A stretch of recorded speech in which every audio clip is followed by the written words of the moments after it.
a bit of good news, actually, which isn't always a frequent thing when it comes to subjects like this. So obviously, right now, there's a big right-wing wave to try to ban um, gender-affirming care for minors. Now, obviously, this is just step one. They want to ban gender-affirming care altogether. It used to be that I would say that, and I would just be like guessing, correctly guessing, but still guessing, reasonably guessing.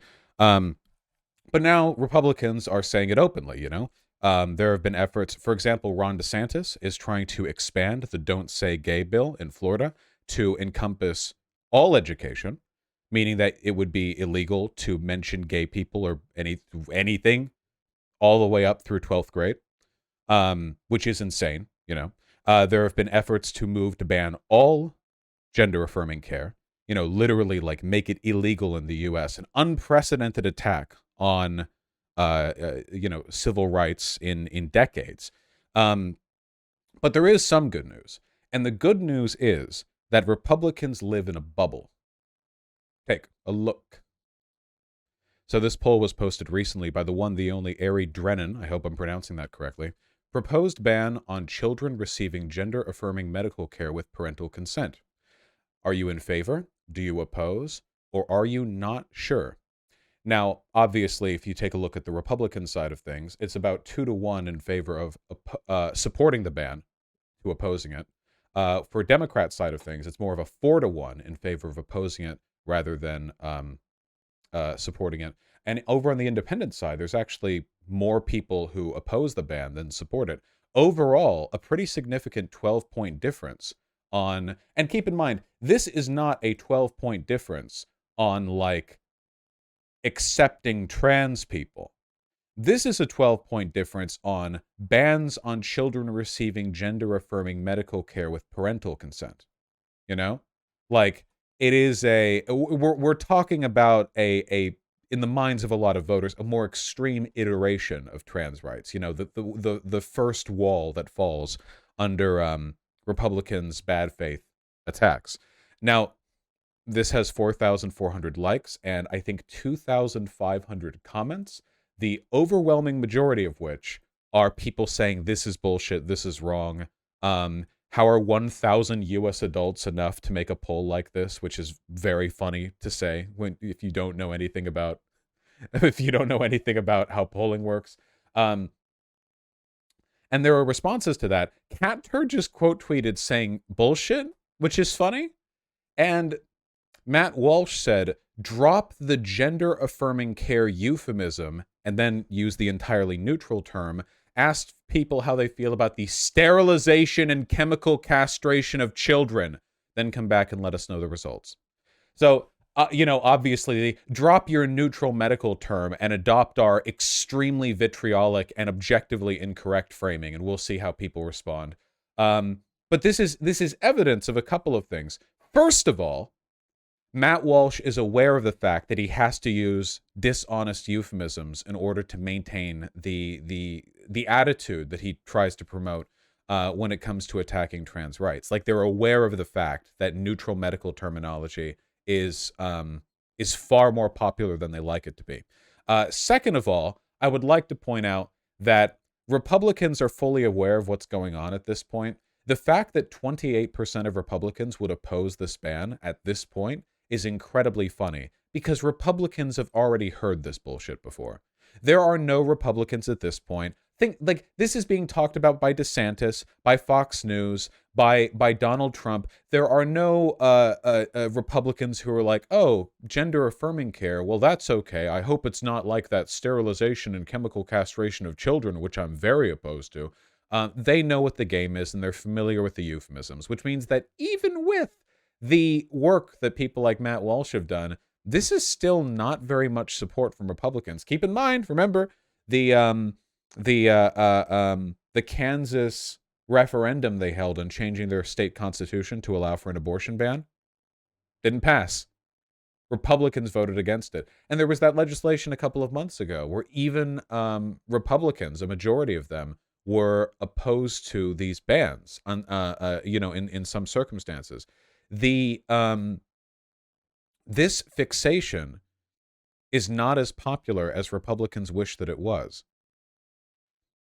and I've talked about this before, right? Like, you know, we saw this in the 2022 midterms, how polls that we saw after the really bad performance for the GOP showed that Republican voters did not care about trans issues as much as like anything else, whereas it is the thing they're most focused on a policy level. The GOP is focusing on the least popular thing they possibly could be, far more so than any other imaginable issue like inflation, even though that issue is mostly kind of curtailed.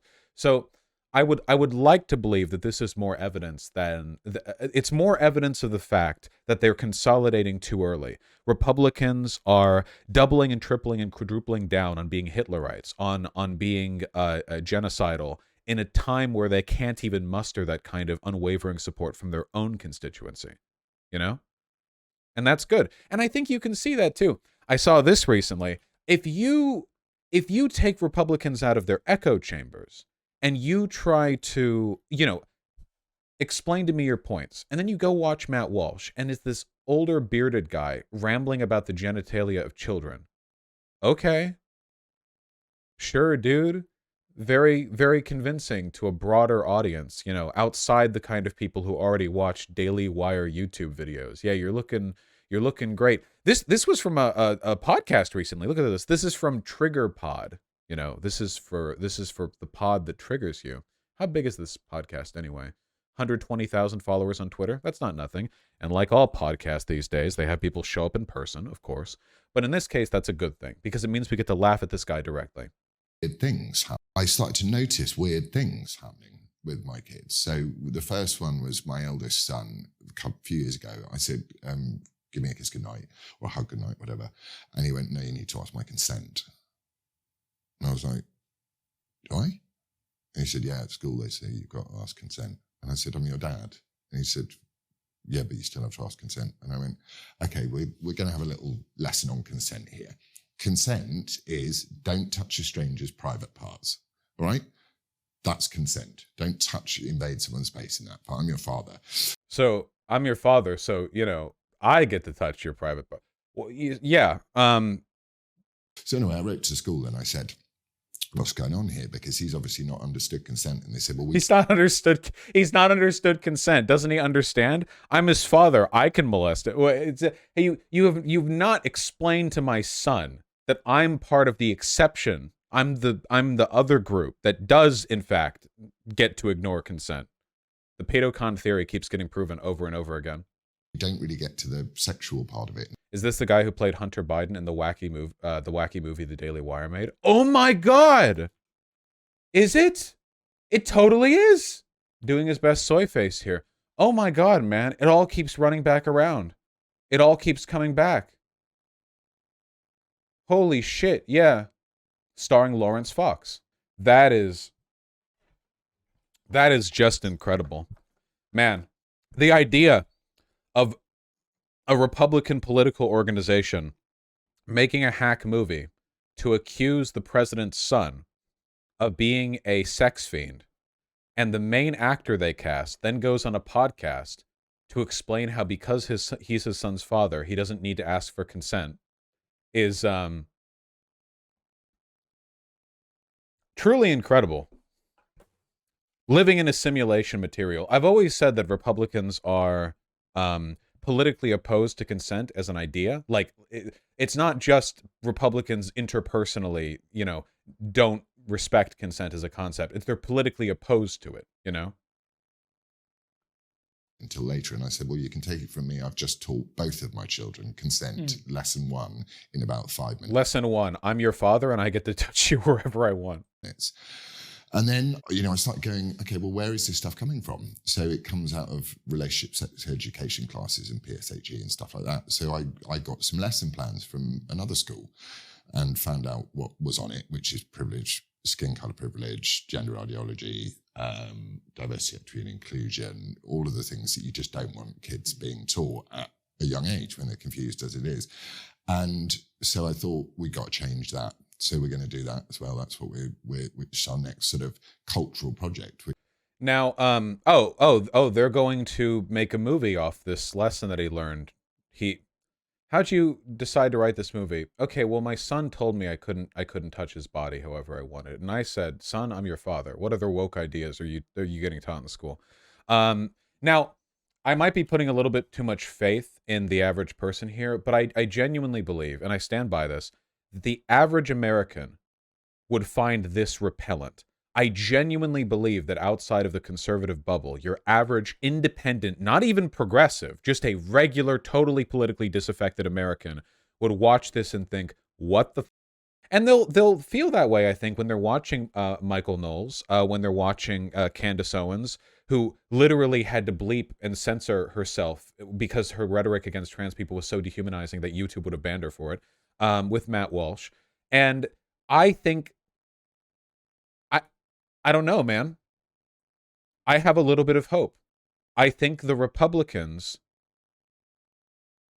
might be overcommitting a little bit. Maybe Vermin, but it might be the way he phrased it or the way he's onboarding it. You know what I mean?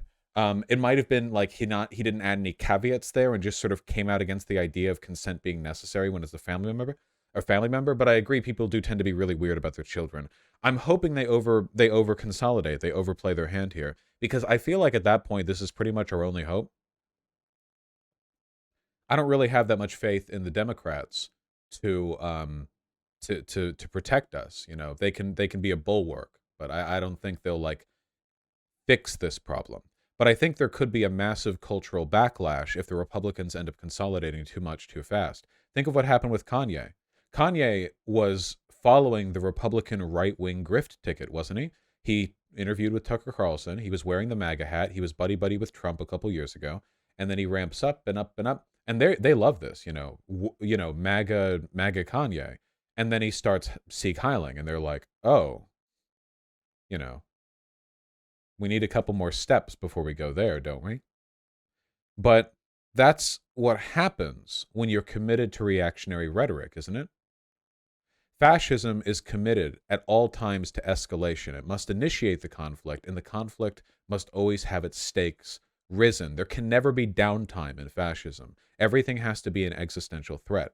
There's no room for the GOP to back off and go, okay, trans people are a big problem, but like we have other things to focus on right now. They're incapable of that rhetoric. They can't do it. They can't do it. So they have to keep ramping up and doubling down and doubling down and doubling down and doubling down. I mean, they're so committed to doubling down that when Matt Walsh had all those creepy videos like, from a couple years ago of him in a car talking about like the breedability of teenage girls, he defended them, which is crazy. Like just a couple of years ago, any political figure, if stuff like that had come out about them, they would have like stepped down. But now he didn't. Now he just doubled down. He kept defending it. You know, you woke moralists. We'll see who cancels who. And it escalates and it escalates. And if it keeps escalating that much farther, man, I really don't think the GOP is going to have much to say other than just flat out like, yeah, man, like just, yeah, kill, kill, kill. And if they go that direction with their ideology already being this waveringly popular, this is not the support base necessary to go about things like this. Keep in mind, this is just support and opposition for gender-affirming medical care for minors. This is not support and opposition for trans people broadly. You know what I mean? Weren't the Nazis also unpopular, though? Yeah, well, see, that's the other thing. Nazis did not get to where they were through a democratic mandate. They did. There were some shenanigans. We do a little bit of emergency powers. We do a little bit of the Reichstag is burning. We do a little bit of Hindenburg's a cuck. You know, a lot of stuff played into that. Hopefully that doesn't happen again. Obviously, if they're just going the coup route, which they want to, they don't need full public support. Though a lack of public support will make things difficult for them in the long run. Even my centrist brother thinks the conservatives are obsessing really hard over trans people. He lost his taste for Jordan Peterson and Steven Crowder last year. It's like all they talk about, man. Like it really genuinely is like all they talk about.